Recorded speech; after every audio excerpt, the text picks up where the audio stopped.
Self-knowledge, spiritual awakening is not a hobby, it's not a trend. It's completely life transforming, and you need to know that it is very traumatic as well for most people. And there are pitfalls. You will have moments where you feel completely lost.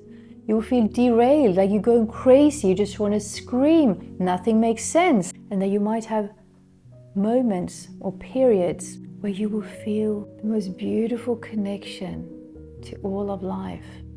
You will be overflowing with love, and you feel this inner calm, security and peace. And then all of a sudden, when you least expect it, some old unhealed trauma will come up to the surface, or some type of situation, scenario, period in your life. It's going to hit you really hard, and that can feel disheartening, and you feel that you sort of lost it. But that's just part of it, because you spent all your life building up this identity around external factors, and you looked at life, yourself, others, the world, through these filters, what we call the ego. And to sort of deprogram and unlearn all these things can be quite frightening, because everything that you believed in is crumbling, coming down. And before you start to really get anchored within yourself and feel your being, your beingness, and you can feel safe and peace by yourself, it can be extremely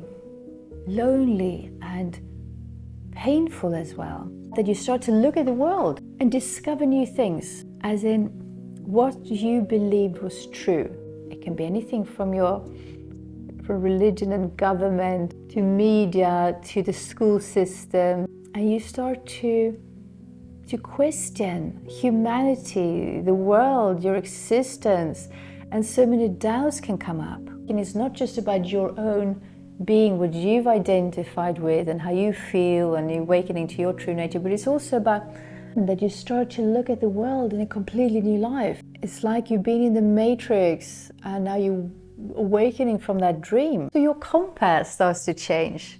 There may be before your goals, your desires, your priorities, they were driven by ego, by your fears of not wanting to miss out, a sense of lack, things in order to feel good, in order to feel safe, in order to feel loved and seen. And now you don't need that anymore.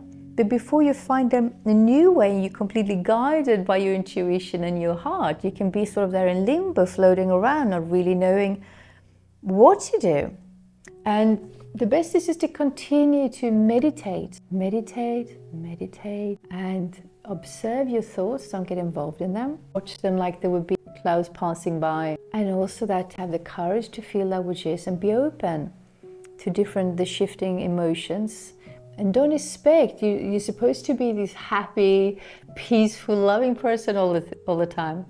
That's part of your idea of what it means to awaken to yourself, to awaken spiritually, to be enlightened, self-realized and all of that. But that's just an idea that you're supposed to be in a certain way and only feel certain emotions all the time. And you're supposed to be on this cloud nine with high vibration, and you just feel peace and love and understanding all the time. And the more you're trying to only cling on to that and push away other types of feelings, sensations, or even people that you feel are not quite matching that, and you just have resistance, you're going to start create suffering, and you get more into this to the illusion of duality. Awaken is a dance of awakening, opening up, knowing, accepting, being in your intuition. And then they will come up, these unhealed traumas again to the surface, and you look at that, and there might be another big belief that you challenge, you hadn't even thought about before, and then it pops up there and you have to look at it again. And that's okay. It's not that you're just going to turn on a switch and you're going to be enlightened and stay like that. But the more you're present, the more you meditate, the more you sort of marinate in your own essence and your own being, the more you will reside from that space and live through that as that. Even though you might have been on this so-called spiritual path for a long time and you feel really, it's sort of, you got it. That's the big sign that you probably haven't. That there is still parts of that resistance or illusion playing out. So just by being open to look at that and see that, that can help bring light to it and sort of dissolve it. But yes, spiritual awakening is not just this fantastic pill of bliss. It's not.